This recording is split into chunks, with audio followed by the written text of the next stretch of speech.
There we go. Checking in, saying hello, hello, hello. There we go. All right. Goal. What is this? Do I have a goal? Make super chat more fun with a goal. Shemaisa. Set a goal to engage with your audience in a new way. Once you reach your goal, celebrate with your community. 10 super chats. Sure. Set a timer. Teal and higher. Ooh, set a timer. 30 minutes. Oh, 30 minutes is fine. Show how you'll celebrate. I'll host a Q&A session. But this is a Q&A session. I'll host a one chat. One chat.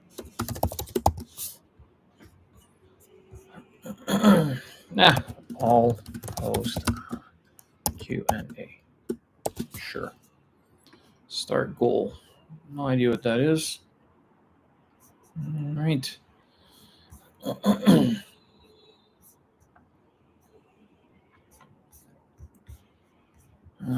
are we doing? What are you doing? Right. Ooh, here. All right. Can we break apart the chat? Moderation, talk chat. How do you do this again? Support, engage with your audience, talk chat.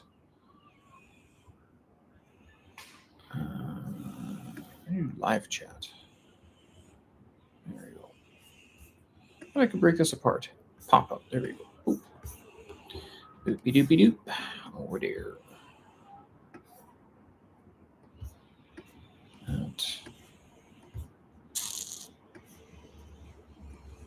Break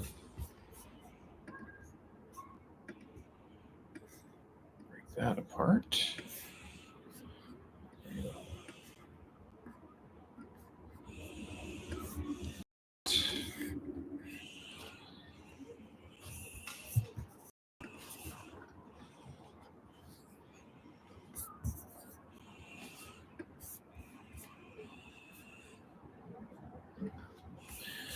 Been a while since I have been live, and that's mainly because just haven't had the time.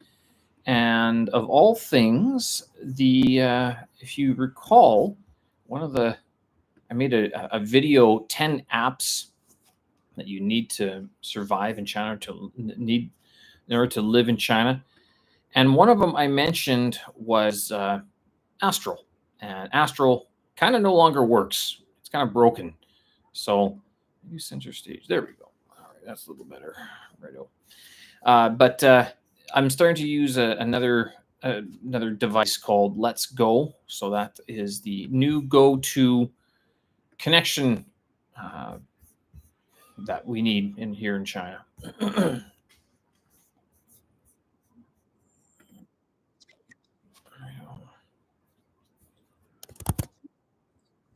Google AI prompt engineering. This is building AI agents in 44 minutes. I think this one's actually pretty good. She does a good job. We'll put that in the chat as well. Boom. Like that one. AI agent fundamentals. So if you don't know about anything about AI agents, then you're not going to know. Pop that in the chat. Those are two. Those I didn't do those videos, but AI agents are something that I've been looking at for the last little while. If you have any questions, pop them into the chat over there. I can try to answer them. I have class at 8 o'clock. I have a Chinese class that I need to be at. But I've been looking at AI agents for the last little while.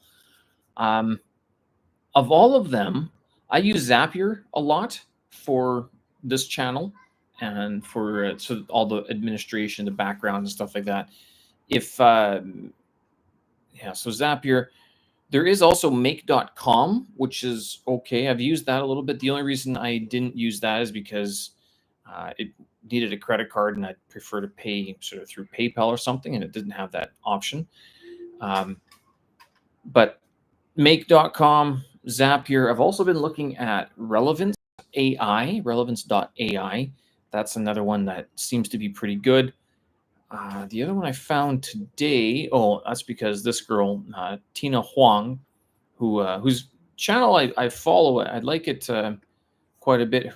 She touches on a lot of agentic computing, or sorry, agentic building, agentic workflows and stuff like that.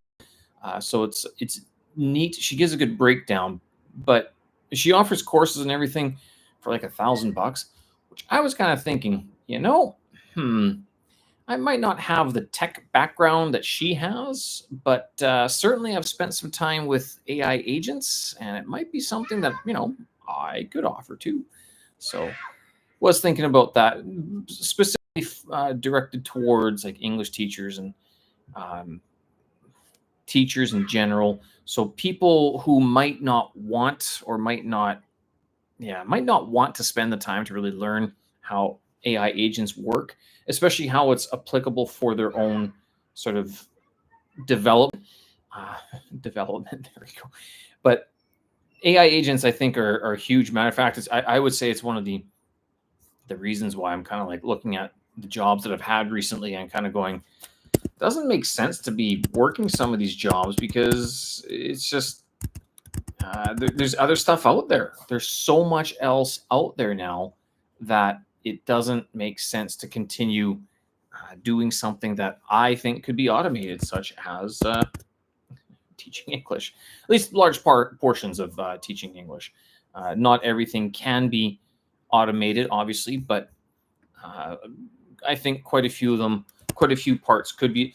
I was in another video. I actually mentioned what the universities should do is that they should create a sort of not so much an AI agentic workflow, but yeah, no, I think it is an agentic workflow where they have something like ChatGPT or here in China, DeepSeek, that is sort of an AI add-on to the their course. And so whether they pay, of course, they're going to pay extra for it, but then they could also sort of the students who don't want to deal with a foreigner, who don't want to be in a classroom where there's that sort of real time feedback on their performance, asking questions and talking. Some people don't want it, and so let them have that option of being able to choose the AI enhanced portion, AI enhanced course, which takes them through all the fundamentals, offers them the same score, but they might not get the same feedback. And some students, I mean, even some of the smart students would probably look at it and go, I'd rather do that and do it on my own rather than, commit an extra 2 hours a day or even an extra 4 hours per week to go into a class that honestly they might not find very challenging or very interesting. So watching these videos, AI agents, AI agent fundamentals, building AI agents in 44 minutes. I think this one is. Does she talk about? Yeah, she talks about the different MCPs. That's what it is. Wow, what are they called? Modal something. MCP. What was it called? MCP means. Ha! Wow. The first male chauvinist pig shows up. Nope. AIMCP, Model Context Protocol. That's what it is. And all that is programming your online software through Zapier, Relevance AI, and stuff like that. Oh, look at that. Is that sort of you have a second brain, or basically an administrative assistant, I guess you could say, because it's like training someone to do what you could do and also what you no longer want to do because you have other things to get done. Model context protocol. We'll do this. Copy. Oops. Oh, wait, why can't I do that?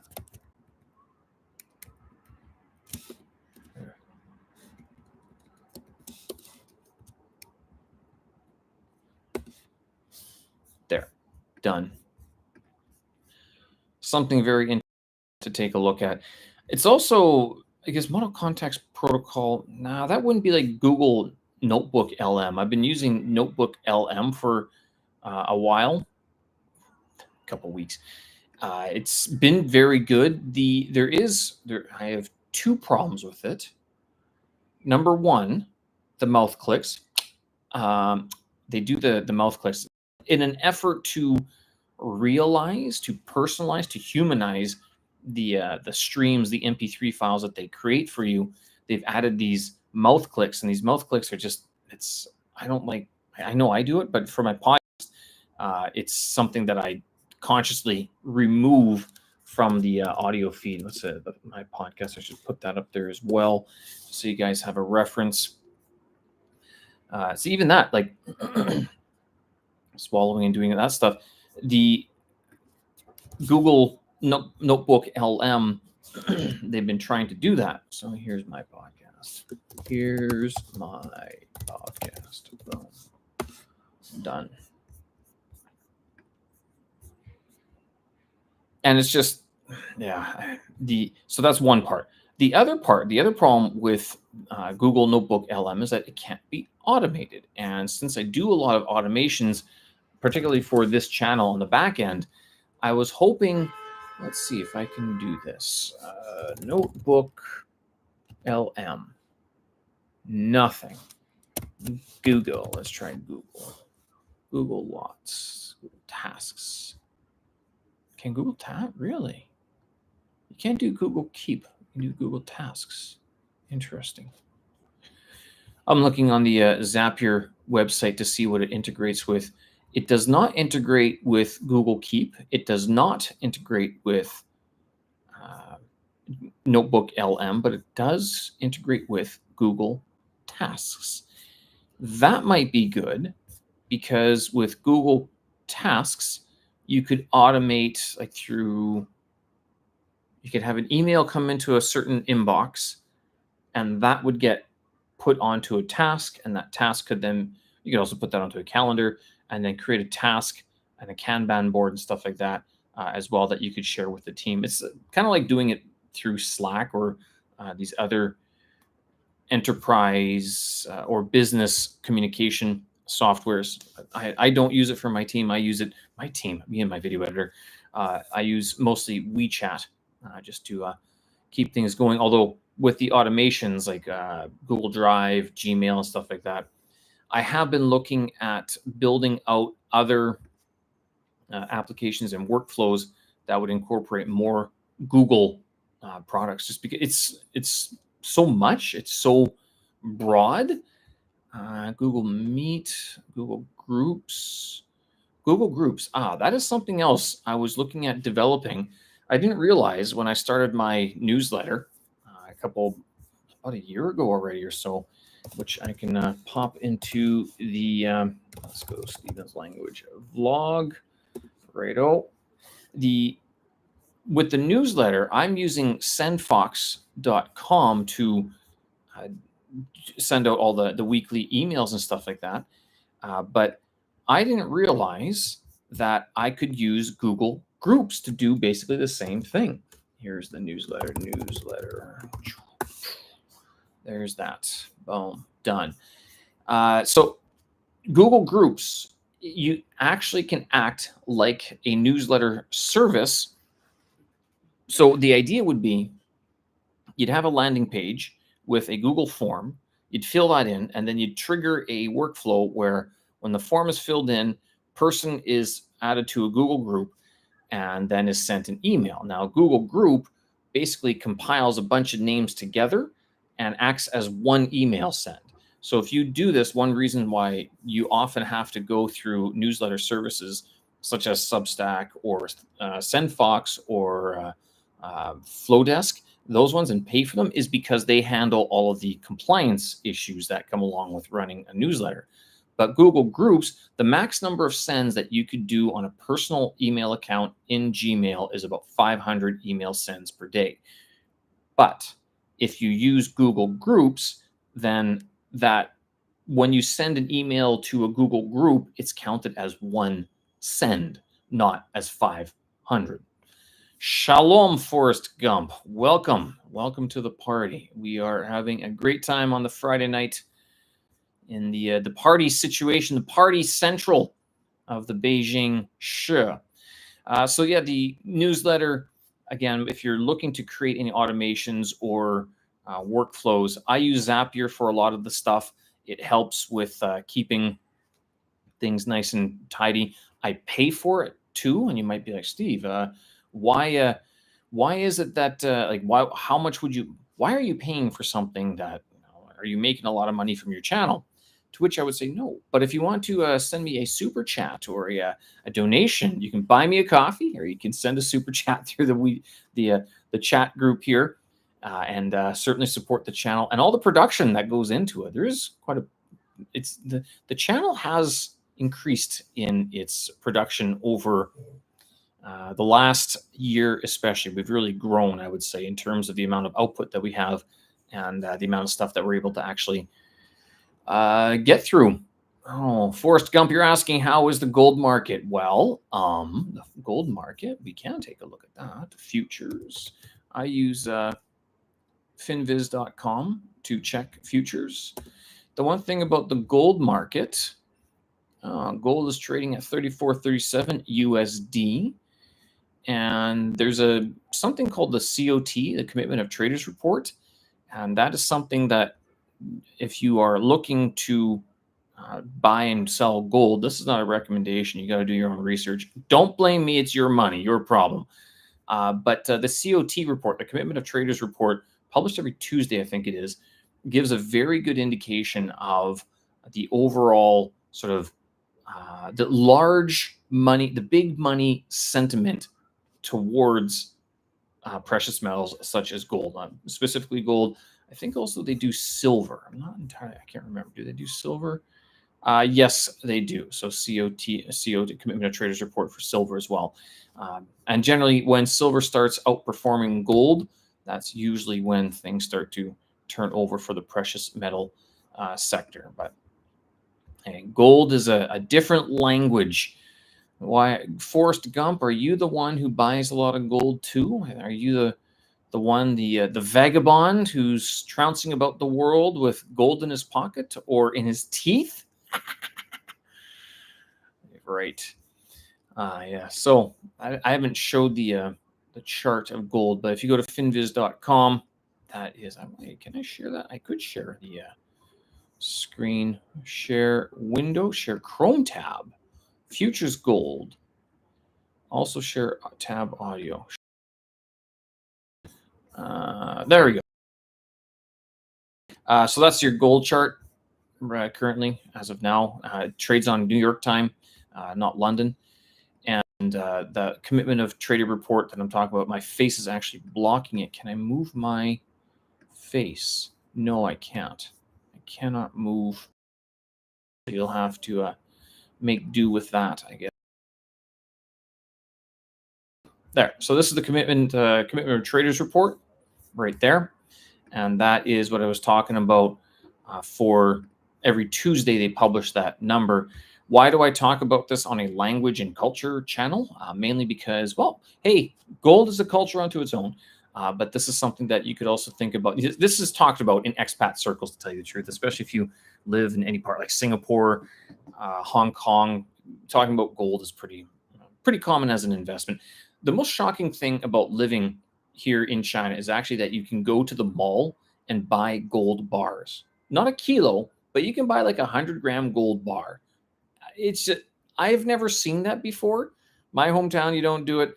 Not even like in order to buy gold in Canada, you would have to go to the bank or to the mint. And I think you even need to provide ID to buy gold. But I've never bought gold in Canada, and even in China, uh, mostly just like through the bank app. That's it. So it's because if you buy physical gold, where do you put it? Like, what do you do with real gold? This is what gets me about people who talk about gold being this sort of alternative currency and stuff like that. And I hear this from some expats because some of them are kind of interesting people who may or may not think it's not the end of the world that is nigh, but certainly They think that they could use gold to get themselves around the world or cross borders.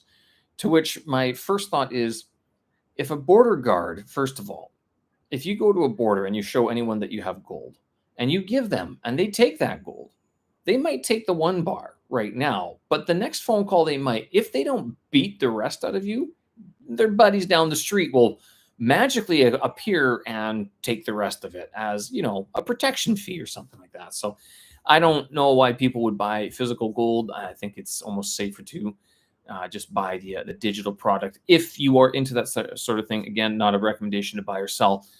Do your own research, talk to your own financial people. Your money, your problem. Don't blame me. So that is gold. All right, so we'll get out of bye-bye to that stream, to that part. There you go. Mr. Forrest Gump, how much gold do you currently own? Do you currently have a stash of it under your mattress, or where is it? Where is it hidden? Tell us. Tell the world. Tell the YouTube world where your gold is hidden. I don't think it's a very good idea. How do I resize this thing? That's good enough. All right. So done and done with that. So all these AI agents, I can actually share with you. Let's see. There are a few. I'll do window. No, Chrome tab. We could do this AI agent fundamentals. We could do building AI agents fundamentals, this one.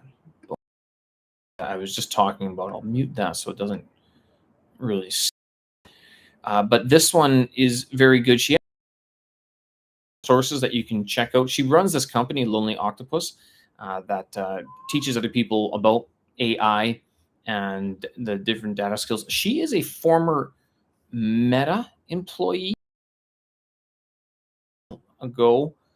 Her Substack, I don't think has been updated in a while, but she does have, her videos are very good. I'm not watching an ad. No way, man. Says the guy who runs a YouTube channel that runs ads. Okay, whatever. But this lady's very good. Her stuff is very informative. She does these things where she will watch. What is it? Not this one.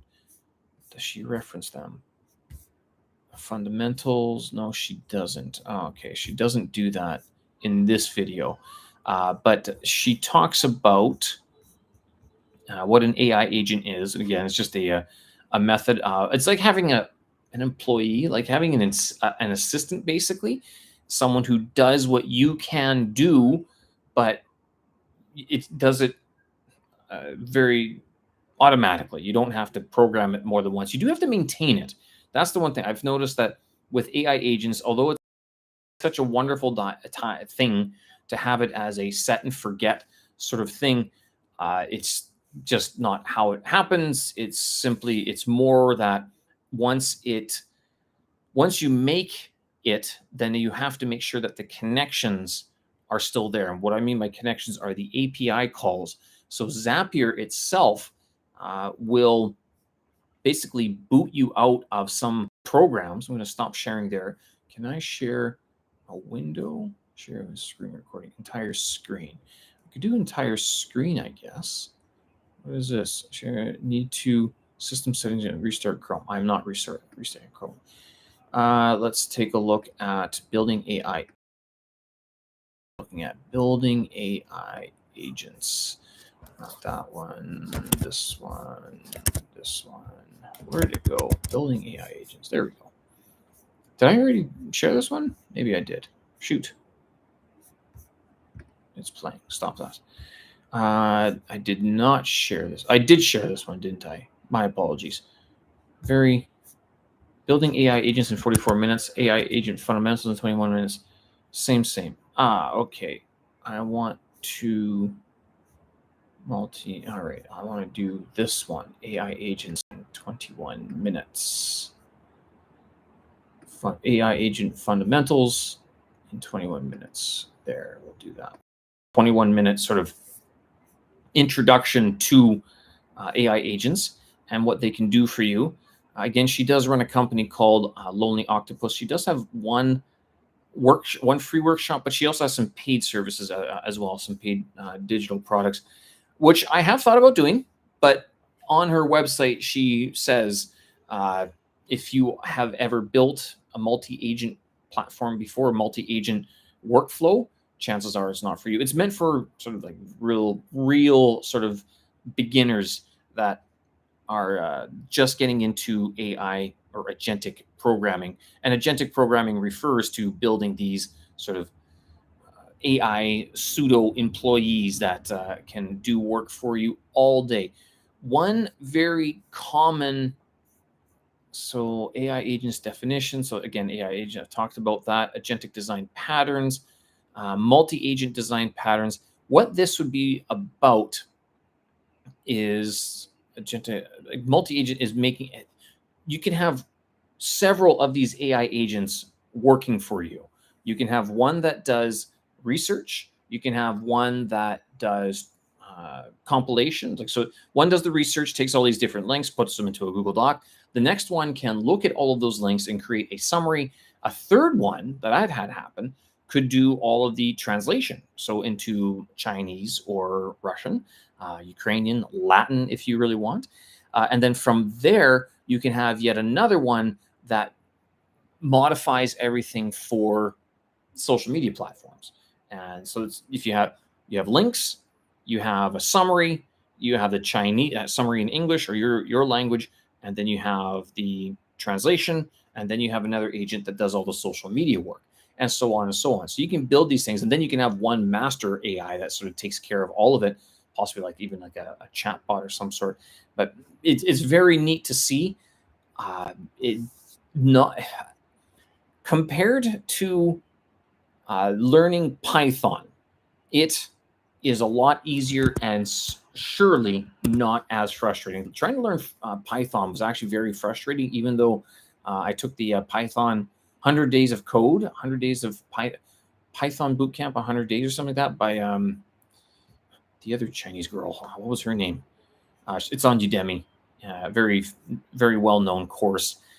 But it's all very, trying to learn Python was more difficult than trying to learn agentic programming. Agentic programming or agentic workflows is literally clicking buttons and gluing together your different applications. So YouTube to Google Sheets to email, email to a Word doc, Google Doc.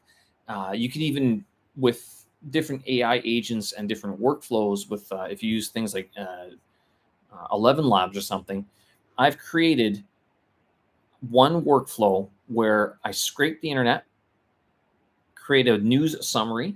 I scrape the Chinese internet, the Chinese news sites, the top Sina.com, Singapore Straits Times, Renmin Ribal. It takes those three websites, creates a summary of those, the top stories of that day, puts it into a Google Doc. That Google Doc goes into a Google folder. That folder, when a new document is created in that folder, it sends it to 11 Labs, or it makes an API call. An API call just means that it's hooking into the program and asking it to do something without logging in.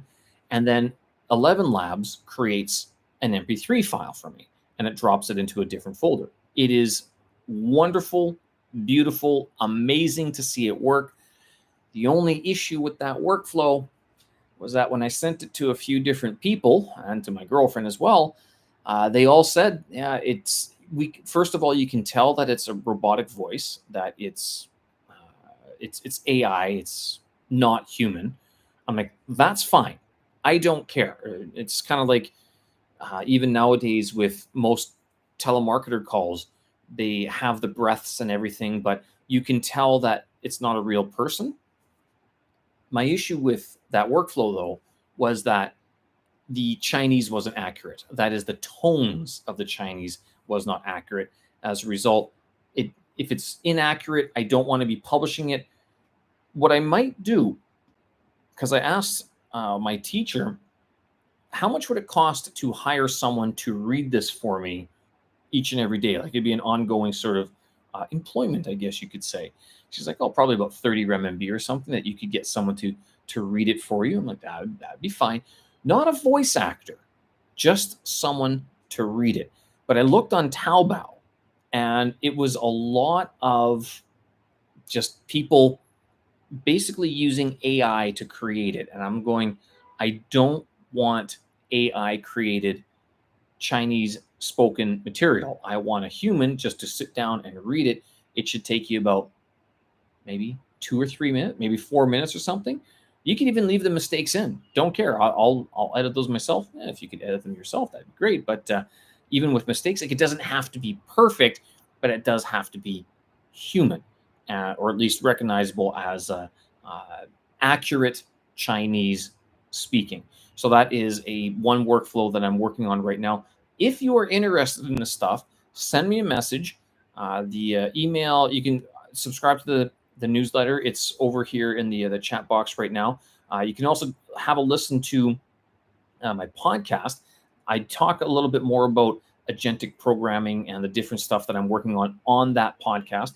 And if you want to get in touch, stevenslanguagechannel@gmail.com is where I'm currently accepting emails. And I say that because I was kind of thinking about this, whether or not I should change the email address. But you can get in touch. And if you want to sort of learn more about this, to learn more about AI agentic workflows, how to connect different apps using Zapier and stuff like that, this is something that I've been spending a lot of time working on recently. All right. Well, good to see a few people pop in and say hi. Thank you to Mr. or Miss or that they person, Forrest Gump, for popping in and asking about gold. Kind of not out of place, but all right, interesting enough. We can have a chin wag about that. I have class in 16 minutes, my Chinese class, which I can use Notebook LM for. So if I record the class, I'll take the M4A file, drop that into Notebook LM, and it will create a full overview for me of that class. Can I get one too? Where is that one? Does not work. Nothing. Okay, so it's not showing up. All right, that there's I gotta change my settings for Google Chrome in order to share my screen, which is too bad. But Notebook LM, also a very good site to use. It can create an audio overview. It can create extensive reading materials for you as well, homework, etc. So it's all sorts of neat stuff that can. What would you say? You wouldn't use it necessarily as a replacement of a teacher, but if you had it as a follow-up to your teaching, to your class, it's probably a very good for that anyway. So Notebook LM, I think, is probably the best, currently the best application of AI technologies, AI, even agents, I guess you could say, that you drop in an audio file or a script or text document or something, you drop it in there and you can create an audio overview, which is basically like a podcast, two people talking. My only issue with it is the mouth clicks, as I mentioned before, and also you can't automate it, so you can't have it send whatever it creates to another place using Zapier or anything like that. So that's something, hopefully, I'm sure maybe you'd be able to do it through Google's own sort of workflow, but it's not available through Zapier just yet. So, all right. I have class, 14 minutes to go. Get in touch if you want to know more about AI agents and language learning and life in China and all this other fun stuff that is going on these days. And hopefully going forward throughout the summer, I will do live stream sometimes on characters. I've been doing that, trying that out as well. But throughout the summer, streams about different topics. I used to do this before. My schedule sort of normalized. All the good stuff that happens in China, around the world, learning languages and technology. Thanks for joining me. We'll see you again. Bye-bye.